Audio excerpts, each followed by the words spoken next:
Level 1. The ink. You are sitting in a conference room that smells of lemon polish and stale coffee. The leather chair squeaks against the mahogany table every time you shift your weight. You hold a plastic-wrapped turkey sandwich from a vending machine in your left hand. Your right hand grips a heavy, gold-plated pen that belongs to the law firm. Your phone rests face up on the table, the screen glaring with a checking account balance of $14.50. Outside the window, the city rain streaks against the 42nd floor glass, blurring the traffic below into a river of dull red lights. The defense attorney sits across from you, his hands folded over a thick manila folder. He does not look at you. He looks at the stack of paper between you, waiting for the final ritual to conclude. Your own lawyer taps a manicured fingernail against the bottom of page 74. This is the non-disclosure agreement. This is the document that buys your permanent silence regarding the negligence that ruined 3 years of your life. You place the tip of the pen on the blue line. You sign your name. Your lawyer immediately slides the page away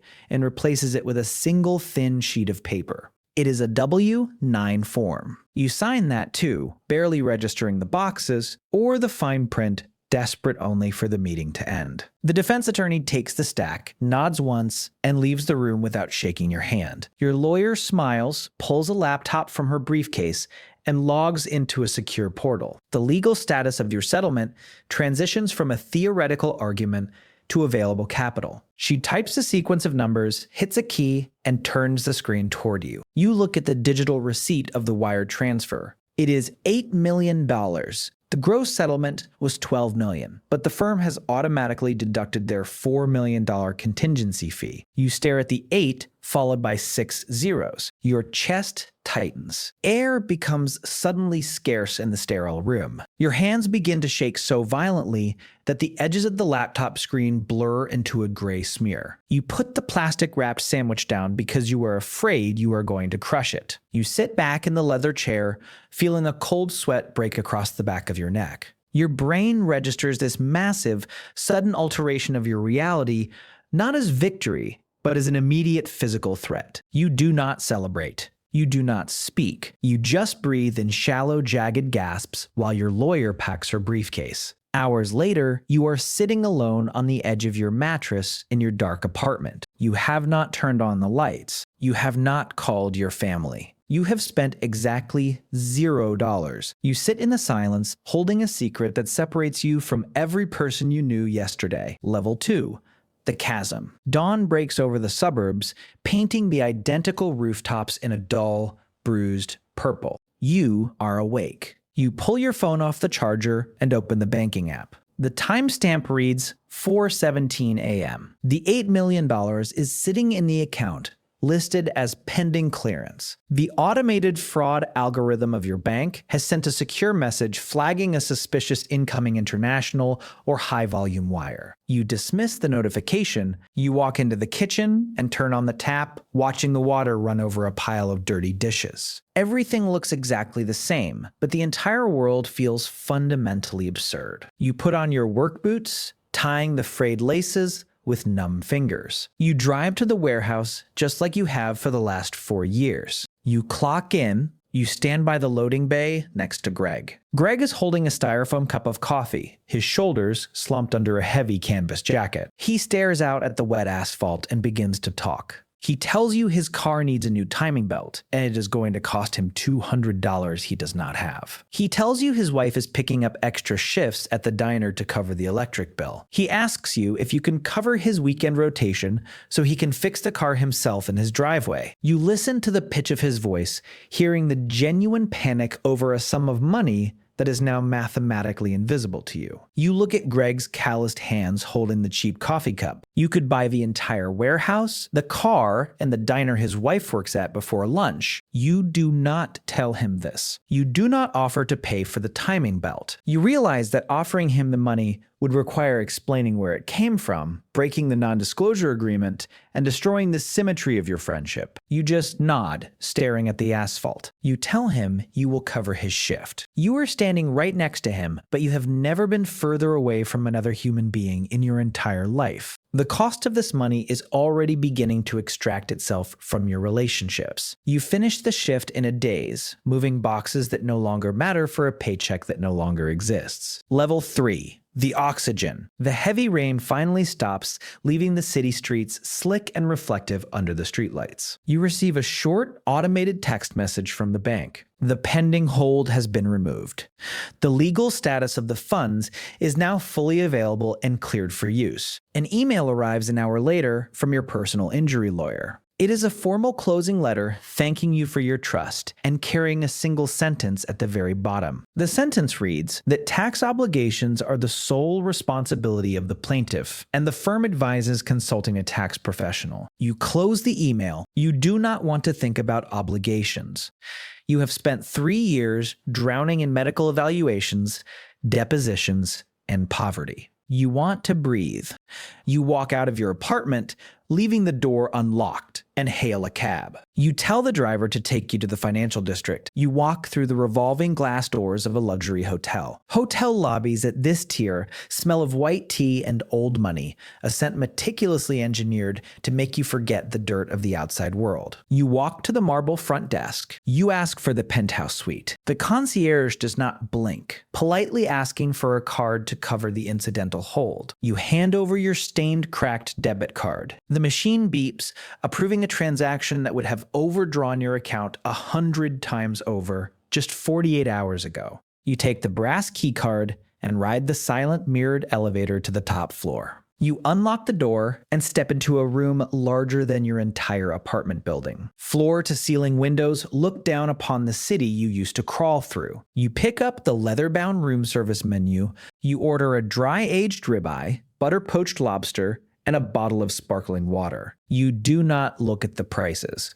When the silver cart arrives, you sign the receipt without checking the total. You sit alone at the glass dining table, cutting into the steak. The meat is perfectly cooked, warm, and salted. You chew slowly, looking out at the glittering skyline. For exactly 1 hour, there is no fear, no debt, and no history. There is only the absolute uncontaminated pleasure of knowing you can buy the view. Level 4, the dispersal. The afternoon sun catches the dust, motes dancing in your childhood bedroom. You are sitting at the small wooden desk where you used to do your high school homework. Your mother is downstairs in the kitchen, washing vegetables. You have your laptop open. You have decided to do the one thing you promised yourself you would do if you ever won the lottery. You navigate to the wire transfer portal of your bank. You type in the routing number for your mother's mortgage lender.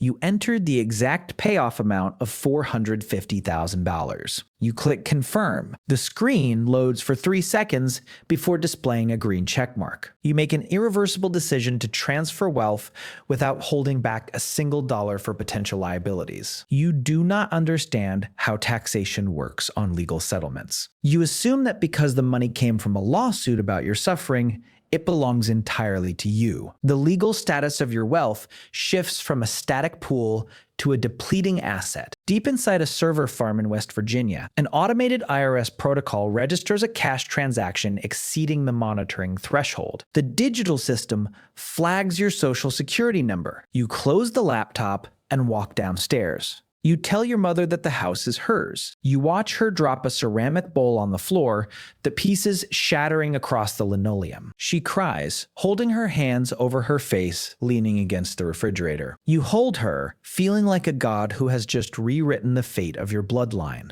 Later that night, you return to your penthouse. You lie in the center of the massive, custom-calibrated mattress. You close your eyes. You wait for sleep to pull you under. It does not come. Your mind begins to calculate the remaining balance, the people you still need to help, the charities you want to fund, the cars you want to buy. At 3:14 a.m., you are pacing the hardwood floor in the dark. At 4:17 a.m., you type your own password wrong 3 times while trying to check the bank balance just to make sure the money is still there. Your shoes are still on. The wealth has permanently severed your ability to rest. Level 5, the paper. Winter wind rattles the loose aluminum siding of the old neighborhood houses. Months have passed since the hotel room. You have bought a house, 3 cars, and funded the business ventures of 2 cousins. You walk to your new stainless steel mailbox at the end of a long paved driveway. You pull out a stack of catalogs and a single certified envelope from the federal government. You carry it inside, dropping the catalogs on the granite kitchen island. You tear open the perforated edges of the envelope. It is a Form 1090 NISC. You stare at the boxes printed in harsh red ink. Box 3, labeled Other Income, contains the number $12 million. You frown, confused by the gross amount being listed instead of the $8 million you actually received. You pull out your phone and search for tax laws regarding legal settlements. You make the single most catastrophic mistake a sudden wealth recipient can make. You read a generic article stating that personal injury settlements are tax-free. You do not read the exception clause regarding punitive damages and emotional distress. Your lawsuit was settled primarily for defamation and punitive damages, which the tax code classifies as ordinary income. You throw the form into a desk drawer. You tell yourself it is just a bureaucratic error, a piece of paper generated by a blind machine. You decide to ignore it until the following year. You do not hire a specialized forensic CPA. You do not call a tax attorney. You go back to browsing furniture catalogs on your tablet. The drop point is not a loud explosion. The drop point is the quiet closing of a wooden drawer.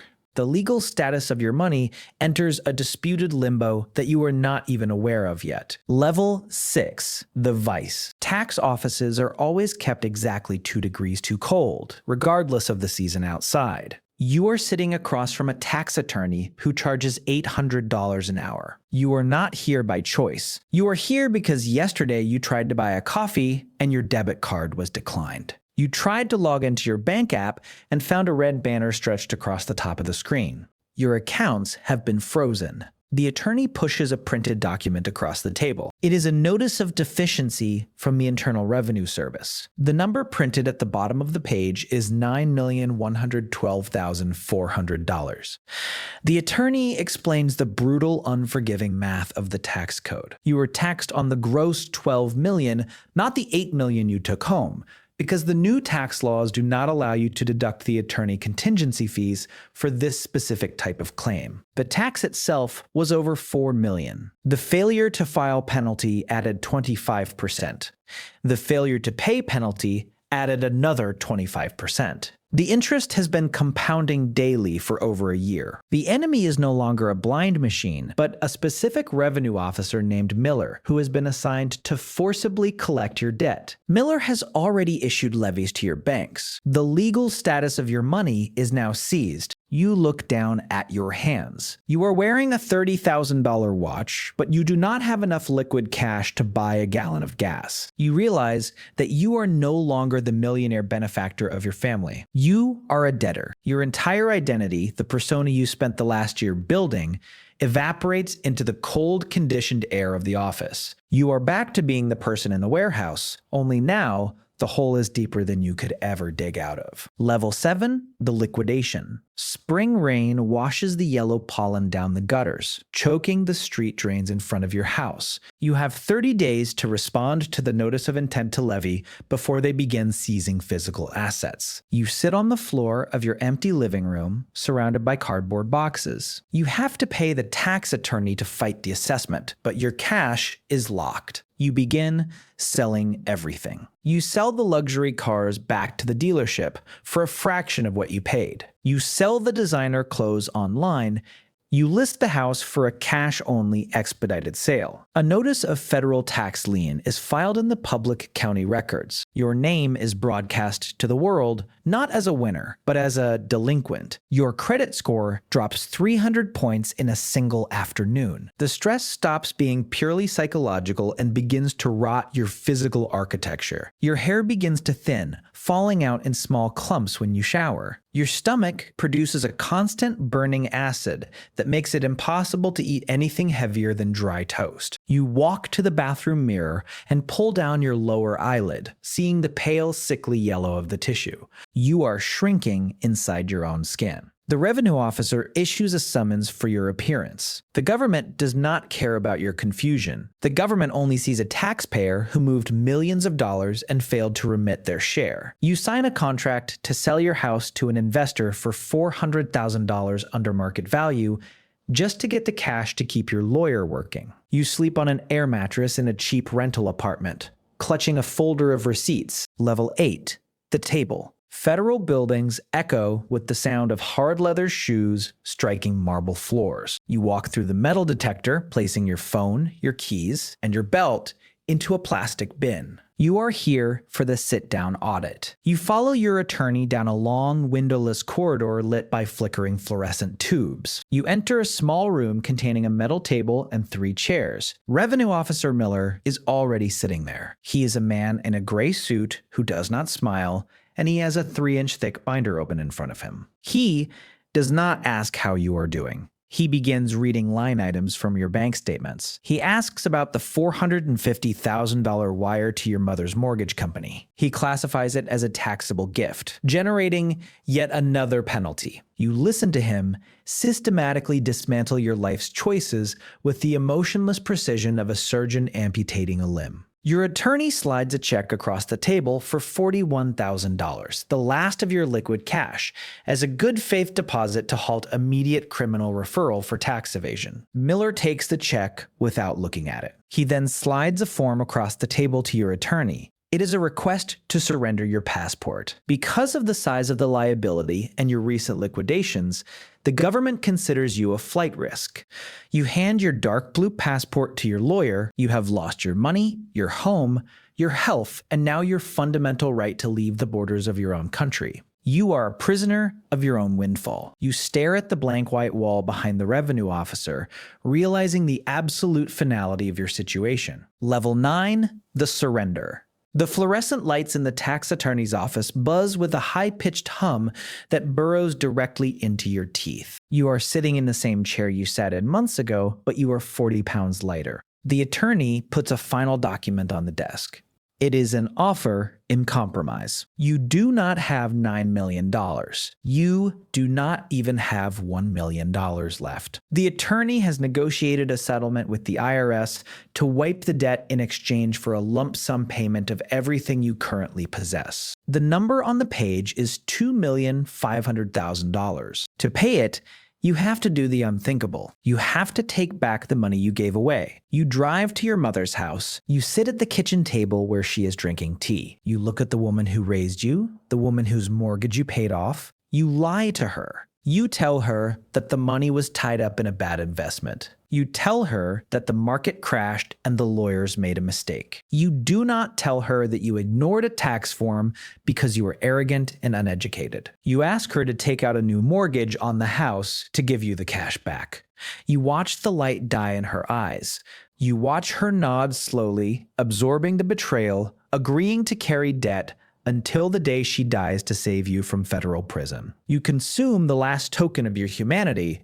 You trade your moral foundation for your physical survival. The legal status of your wealth is finally resolved, wiped to zero to satisfy the beast. You sign the offer in compromise. The government accepts. Level 10, the echo. The evening commute crawls along the highway, a river of red taillights fading into the cold, creeping dark. You are sitting in a plastic chair in the waiting room of the federal tax office. You are waiting for the clerk to hand you the stamped confirmation that your case is officially closed. The room smells of floor wax and stale coffee. You are holding a plastic-wrapped turkey sandwich from the lobby vending machine in your left hand. Your right hand rests on your thigh, trembling slightly. Your phone is face up on the chair next to you. The screen glares with your current checking account balance. It is $124,000. It is more money than you had before the lawsuit, but it is the graveyard of an empire. You look at the sandwich in your hand.